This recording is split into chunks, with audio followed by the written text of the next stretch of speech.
This is ZNS Total Sports.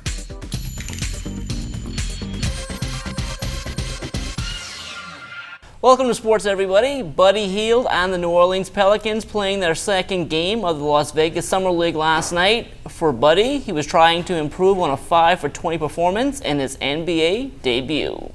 It's been a rough start to the very new NBA career for Buddy Hield. Sunday, Utah battling the Pelicans, and Hield was really struggling shooting the basketball. 3 of 13 from the field through the first 3 quarters. Fourth quarter, Hield finally found some rhythm. Wide open in the corner, he got it. Hield with 4 3-pointers in the fourth quarter for 12 points in that final period. Finished with 21 in the game with just 7 of 20 from the field. And then it got really ugly for Buddy Hield. Pelicans down 5. Final minute of the game. Hield lost the ball, recovered the basketball, called timeout, but the Pelicans had no timeouts. And the Pelicans lose to the Jazz. I probably never shot like this, probably since my sophomore year or freshman year. But I just gonna keep coming by the day. I'm gonna get better as the NBA. You're not gonna the best in the world. I had worse summer leagues, like all the Steph Curry and Jimmy Lillard and all the CJ McCollum. Those guys had worse bad some of the games. So that's something you can learn from, watch film to get better. So I'm not one of it. I get good looks. I just been putting it down. I felt better today, even though I didn't make as many shots as I wanted to. I felt better. I was more calm, and now next game, it was time to let it loose. And, each game I'm going to keep getting better. Now I know how my rhythm feeling. I'm feeling more confident. This is all fun for me, man. Just going there and competing with these guys, beat my teammates, trying to win games. And just learning while I good. Watching film today, tonight, learn from that and get better. The Bahamas Flag Football League Championships taking place yesterday at the Winton pitch. Up first in ladies play was a matchup between the Wildcats and the Ravens. We picked this one up in the first half. Ravens quarterback Natasha Wims fakes the handoff, and she'll find Bradeisha Fraser in the end zone for the touchdown. Second half now, Ravens up by 5 with time running out, but the Wildcats refuse to go away. The game comes down to this play right here. The pass is complete. Wildcats thinks it's a touchdown, while the Ravens believe they pulled the flag out before the goal line. Officials get together. They say the score is no good, and the Ravens win the championship 12-7. What I saw was a great pass from a good quarterback and a great defensive play from my player. I didn't see anything else, but the referee saying it was short, and I ran on the field. I believe in my defense. I knew it was one more, and that was it.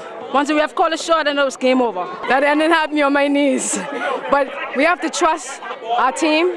We have to trust the work that we were doing all year. And just sit there and just do our best. My receiver right here, this money. This is my lucky charm. This is why it's called lucky charms. So once I know coach said get her, I got her and she came to go get it. It was a great game. 2 competitive teams. Our girls really wanted it. That's all I can say. Blood, sweat, tears, pouring rain. It's been a long time coming. We're always taken for granted. All we have about is the Wildcats, the Pink Foxes. It's about time the girls got what they deserve. I just want to thank my team for holding their heads. It's been 3 long years. We've been battling, lost in the championship last year.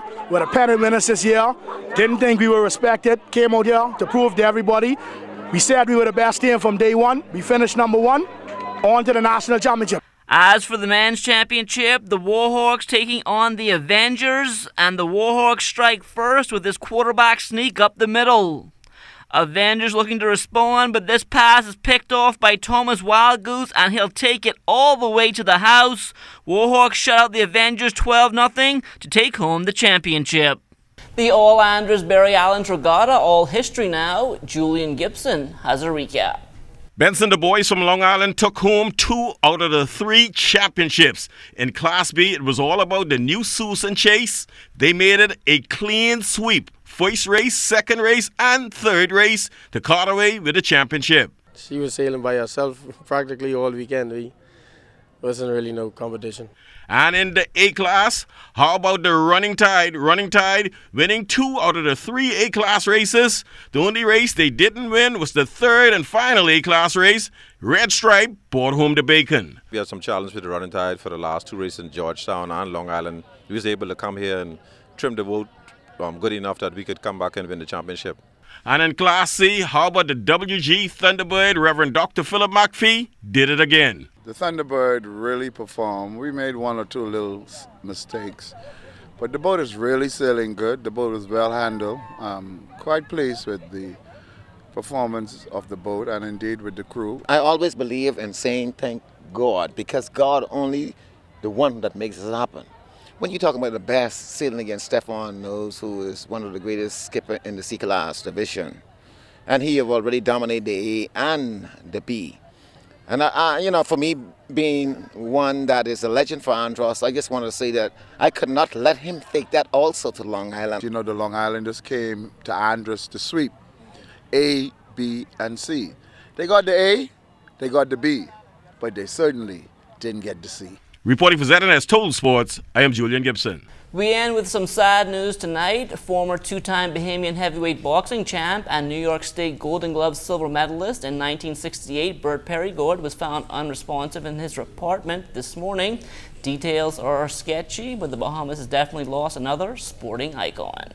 A young Bahamian up in New York saw that wisdom of young boxers in New York and came home and set it up and did not want to be the leader. He wanted to be the one to go out there and get young men to become boxers. Person of tremendous insight for boxing, and I feel that his passing will no doubt leave a void in our sport. And that will do it for sports. Stay tuned to check on weather, still to come.